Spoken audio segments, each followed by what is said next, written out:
করেন।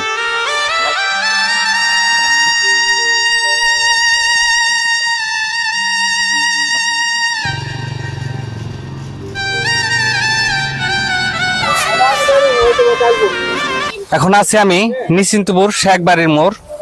এখানে আসলে দেখতে আসছি এই ভাঙ্গাটা।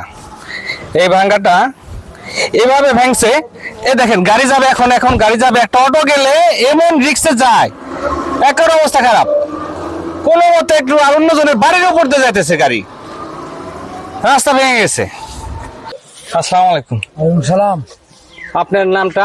আমার নাম রুবেল আহমেদ। আপনার বাড়ি কি এখানে? জি, এখানে একটু একটু পাশেই। আচ্ছা, এই যে এইভাবে যে রাস্তাটা ভেঙে গেল, এটা নিয়ে আপনি কি?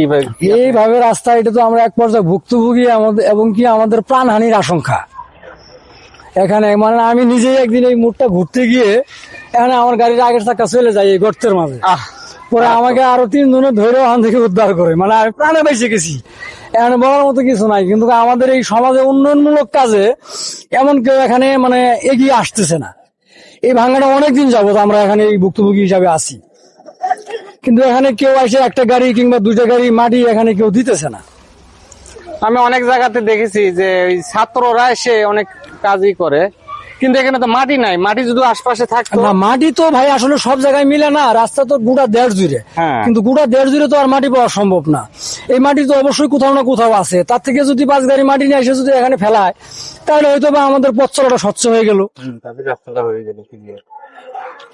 কিন্তু এমন উদ্যোগ তো কেউ নিতেছে না ভাই এখানে। আসলে আমরা পথচারী, আমরা রাস্তা দিয়ে চলাচল করি। এখানে আমাদের সুবিধায় যদি এলাকার উন্নয়ন কাজে যারা মানে সেবায় নিয়োজিত, তারা যদি আমাদের এই সেবাগুলো না দেয়, তাহলে তো এটা হচ্ছে না। আসলে রাস্তাটা খুব খারাপ অবস্থা। দেখতেছেন অর্ধেকের বেশি বলতে আর 1-1.5 হাত জায়গা আছে। এই পাশে যে একটা ডোবা ছিল, এই ডোবাটা যদি মাটি না কাটতো তাহলে এই রাস্তাটা থাকতো না। এই রাস্তাটা কিন্তু অলরেডি চলে যেত। এখন আমি উপর মহলে সবার কাছে দৃষ্টি আকর্ষণ করছি, আপনারা দেখেন, দেখে আমাদের একটু ব্যবস্থা করার চেষ্টা করেন।